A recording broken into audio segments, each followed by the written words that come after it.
तो सबसे पहले गाइज मुझे यहाँ पे क्या कोड लगाना है कमेंट पे लिख देते हैं इसमें कि अगर कोई यूआरएल ही ना हो गाइज हमारे पास तो रिक्वेस्ट परफॉर्म ही ना हो या फिर जो यूआरएल है उसमें क्या चला जाए, नल चला जाए। तो उस कंडीशन में मैं यहाँ पे क्या लगा दूंगा, एक इफ कंडीशन लगा दूंगा जो चेक करेगा, राइट। तो इफ में मैं क्या चेक कर लूंगा, एक तो यूआरएल की लेंथ चेक कर लूंगा सबसे पहले गाइज में कि क्या है, एक तो गाइज वो 1 से लेस नहीं होनी चाहिए, राइट। पहले पूरा लिख लेते हैं फिर स्टेप बाय स्टेप एक्सप्लेन कर देता हूँ गाइज मैं आपको। और यहाँ पे क्या चेक कर लेंगे हम, इसका जो इंडेक्स वैल्यू है वो नल है या नहीं। अगर है तो हम क्या कर देंगे गाइज, रिटर्न कर देंगे नल। तो बेसिकली गाइज यहाँ पे हमारा क्या हुआ, अगर मेरी यूआरएल की जैसे गाइज यहाँ पे बैकग्राउंड में आया, राइट, इसने ले लिया इनपुट यूआरएल। अब किस पे आई, इफ कंडीशन पे आया हमारा सबसे पहले। तो यूआरएल की इसने क्या चेक करी, लेंथ चेक करी, क्योंकि गाइज ये क्या है, मैं बार बार रिपीट कर रहा हूँ, ये यूआरएल है हमारा किस टाइप का है गाइस, एरे में चल रहा है, राइट। इसका जो एलिमेंट है वो एरे टाइप में ले रहे हैं हम। इसकी लेंथ चेक कर सकता हूँ मैं, तो अगर इसकी लेंथ किससे कम है, 1 से कम है गाइस, या फिर जो इसकी इंडेक्स वैल्यू है वो क्या है, नल के इक्वल है,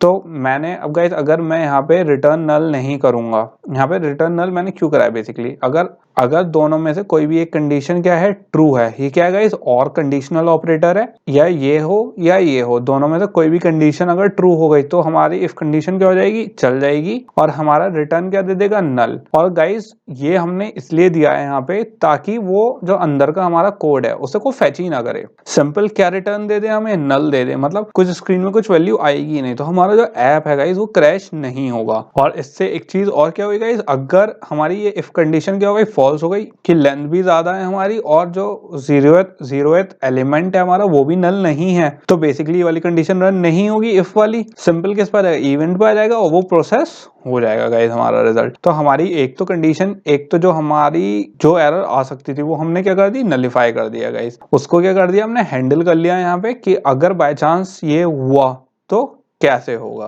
अब गाइस हमने इसमें तो कर दिया है कि नल चला जाए, अब लेकिन आप ये सोचो इसमें रिजल्ट तो ले रहा है ये अब भी, राइट, क्योंकि मुझे रिजल्ट भी तो फिक्स करना पड़ेगा, क्योंकि उसे कोई ना कोई रिजल्ट भी लेगा और उसे प्रोसेस भी करना पड़ेगा। यहाँ पे तो सिंपल हमने क्या कर दिया, रिटर्न नल कर दिया। अब रिजल्ट में क्या जाएगा, क्योंकि यहाँ पे तो हमने क्या दे रखा है, रिटर्न रिजल्ट कर रखा है। जब हमने इफ कंडीशन यहाँ पे ट्रू हुई तो पहले ही रिटर्न नल हो गया, तो रिटर्न रिजल्ट कुछ हुआ ही नहीं, क्योंकि वो यहाँ वाली कभी ये वाली जो 2 लाइनें हैं अगर इफ कंडीशन हमारी ट्रू हो गई तो ये कभी रन हो गई नहीं, सिंपल यहाँ पे नल चला जाएगा ऊपर, राइट। तो अब हमें क्या रिजल्ट भी हैंडल करना पड़ेगा, तो रिजल्ट कहाँ हैंडल करेंगे, ऑन पोस्ट एग्जीक्यूट पे गाइस। यहाँ पे क्या करेंगे गाइस, सिंपल मैं यहाँ पे कि अगर यहाँ पे कमेंट ऐड कर दिया गाइस मैंने कि अगर कोई रिजल्ट ना हो तो हम क्या करें, कुछ करें नहीं, तो मैंने यहाँ पे सिंपल कंडीशन लगा दूंगा, रिजल्ट क्या है, डबल इक्वल्स टू किसके, नल के है, तो क्या रिटर्न करे, कुछ भी रिटर्न ना करे। सिंपल क्या कर दिया गाइस हमने यहाँ पे सेमीकोलन लगा दिया इस पे। एंड गाइस अगर आप इसे कंपाइल करोगे एंड दोबारा से रन करोगे तो बेसिकली क्या सेम ही चीज आएगी हमारी, राइट। तो यहाँ पे गाइस हमने इसे एक बार दोबारा रन करके देख लिया है और आप देख सकते हो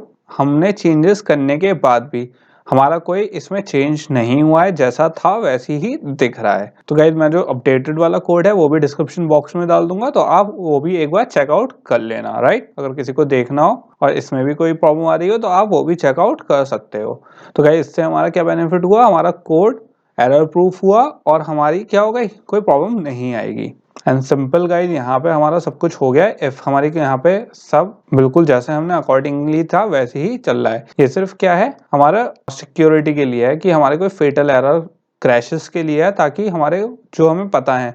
तो गाइज ये वाली कंडीशंस हम तभी लगा सकते हैं जब हमें पता हो कि कहाँ पे कैसी वाली हमारी एरर्स आ सकते हैं। सो गाइस अब हम किस पे आ गए, अपने अर्थक्वेक ऐप पे दोबारा आ चुके हैं। और अब हमें क्या करना है, जो गाइस हमने अभी तक अर्थक्वेक ऐप में क्या करा था, सिंपल एक हमने क्वेरी सर्च करी थी, उसे उसमें डाला था और उससे सारी चीजें फेच कर ली थी, राइट। अब लेकिन गाइस हमने इतना समझ लिया है एक कौन सा did you feel it app से और सुनामी ऐप से कि क्या क्या चीजें हमें करनी है। एक तो हमें कैसे ऑनलाइन जाके हमें कैसे फेच करना है, राइट। कौन कौन से हमारे हेल्पर मेथड होते हैं कि जो HTTP रिक्वेस्ट करते हैं, कौन सी थ्रेडिंग होती है, कैसे मेन और बैकग्राउंड में हमारी चीजें रन होंगी। तो गाइज हमने जितने भी अभी तक कोड देखे हैं उससे हमें क्या आइडिया हुआ कि हमें कैसे काम करना है। सबसे पहला चीज तो ये गाइज, और हमने डायरेक्टली मैंने आपको ये कोड पहले ही क्यों नहीं चेंज करवाए, क्योंकि गाइज अगर हम डायरेक्ट अर्थक्वेक ऐप में सिंपल ऐप कॉपी पेस्ट कर देते, कर तो देते बट गाइस आपके समझ में नहीं आता। तो इसलिए हमने क्या पहले सुनामी देखा, फिर अर्थक्वेक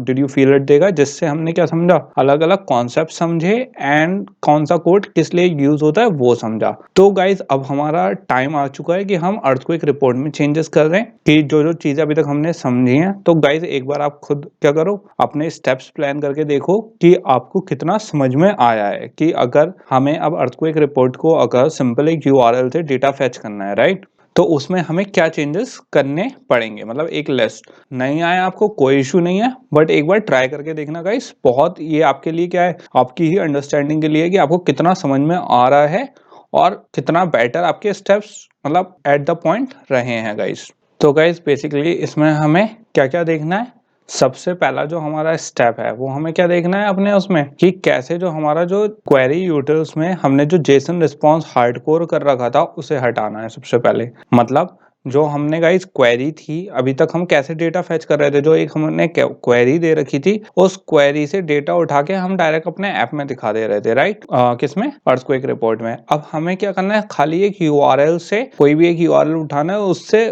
क्या करनी है, इंफॉर्मेशन फेच करनी है गाइस। तो हमें एक तो वो हटाना है। हार्डकोर क्यों कहा हमने यहाँ पे, इसी वजह से कहा गाइस क्योंकि वो हार्डकोर क्या है, एम्बेडेड है उसके अंदर। हमें वो चीज नहीं करनी है, अब हमें करना है कि हमारा ऐप खुद से उसे क्या करे, फेच करे। तो पहला स्टेप हमारा ये है। दूसरा स्टेप क्या है गाइस हमारा, कि एक तो हमें हेल्पर मेथड बनाने किसमें, क्वेरी यूटिल्स में, जो क्या करे, एक तो यूआरएल ऑब्जेक्ट बनाए, नेटवर्क रिक्वेस्ट करे, कन्वर्ट करें इनपुट स्ट्रीम को स्ट्रिंग में और पास करें किसको, जेसन को। जेसन को पास करना गाइस, ये क्या क्या है इसमें, ऑब्जेक्ट यूआरएल मतलब जो यूआरएल को हैंडल करे गाइस, और जिससे हम क्या कर सकें, फेच कर सकें। ये हम देख चुके हैं। एक क्या है, परफॉर्म नेटवर्क रिक्वेस्ट। ये क्या कौन सा मेथड है गाइस, जो हमारा बैकग्राउंड वाला मेथड था, क्यों हमें कौन सी नेटवर्क जो रिक्वेस्ट करनी थी वो बैकग्राउंड में करनी थी, ये वो है। Convert input stream to string करना है, जो इनपुट स्ट्रीम जो पढ़ेगा गाइस डेटा को, ये वो वाला मेथड है। और कौन सा है, पार्स करना है किसको, जेसन को। अभी तक हम क्या कर रहे थे गाइस, सिंपल पार्स तो अब भी कर रहे थे पुराने वाले ऐप में, बट उसमें पार्स क्या कर रहे थे हम, जो ऑलरेडी हमारे पास क्वेरी हमने लिख रखी थी उसको कर रहे थे। अब क्या पार्स करना है हमें, जो हमें यूआरएल से डेटा फेच हो रहा है गाइस उसे पास करना है। फिर थर्ड स्टेप हमारा क्या है, हमें मॉडिफाई करना है जेसन पार्सिंग मेथड, किसके, एक्सट्रैक्ट करने के लिए, list of earthquake from the web server response. तो गाइस बेसिकली इसमें क्या है, हमारा जो जेसन पार्सिंग मेथड है अब वो क्या करेगा, एक्सट्रैक्ट करेगा, क्या क्या पास करेगा वो, list of earthquake from the web server response. अब सिंपल ऐसा नहीं है कि एक उसने एक टाइम पे एक वो ले रहा है, अब पूरी की पूरी जो लिस्ट है हमें वो फेच करनी है गाइस। तो इस चीज का आप हमेशा ध्यान रखना गाइस, हमें क्या चाहिए, लिस्ट व्यू चाहिए। इस टाइम पे लिस्ट चाहिए किसकी, अर्थक्वेक की, जितने भी सारे हमारे अर्थक्वेक उसमें थे, जैसे टॉप 10 अर्थक्वेक या फिर 10 हाईएस्ट मैग्नीट्यूड अर्थक्वेक। तो जो भी हम कंडीशन देंगे गाइस उसमें उसमें क्या चाहिए, हमें पास करना है, जो लिस्ट पास करनी है सारे अर्थक्वेक के, राइट। उसके बाद हमारा फोर्थ पॉइंट क्या है कि declare earthquake async task and inner class to the main activity. ये गाइस हमने ऑलरेडी देख लिया, जो जितनी भी हमारी नेटवर्क रिक्वेस्ट होती हैं वो हमें क्या करनी है, एक इनर क्लास करनी है किसकी, मेन एक्टिविटी की। उसके बाद फिफ्थ पॉइंट हमारा क्या है, create and execute earthquake async task in the main activity on create method. तो बेसिकली इसने क्या कहा, create and execute async task in the main activity. क्यों, मतलब बेसिकली हमें यहाँ पे क्या करना है गाइस, इसका एक इंस्टेंस क्रिएट करना है किसका, अर्थक्वेक एसिंग एक्टिविटी का, टास्क का, किसमें, ऑन क्रिएट में, ताकि हम क्या कर सकें, उसे यूज कर सकें। और लास्ट पार्ट हमारा क्या है कि हमें इंटरनेट परमिशन ऐड करनी है, एंड ताकि क्या हमारा जो हमने ये देखा था गाइस, अगर इंटरनेट परमिशन नहीं गिवन होगी तो हमारा ऐप क्या हो जाएगा, फेल हो जाएगा। अब गाइस हमारे ये कितने स्टेप में, 1 2 3 4 5 6 स्टेप्स हैं गाइस। जरूरी नहीं है किस ऑर्डर में करना है, हम किसी भी ऑर्डर में कर सकते हैं गाइस। मेन एक और चीज होती है, जैसे अगर आप कोई चेंजेस कर रहे हो, राइट,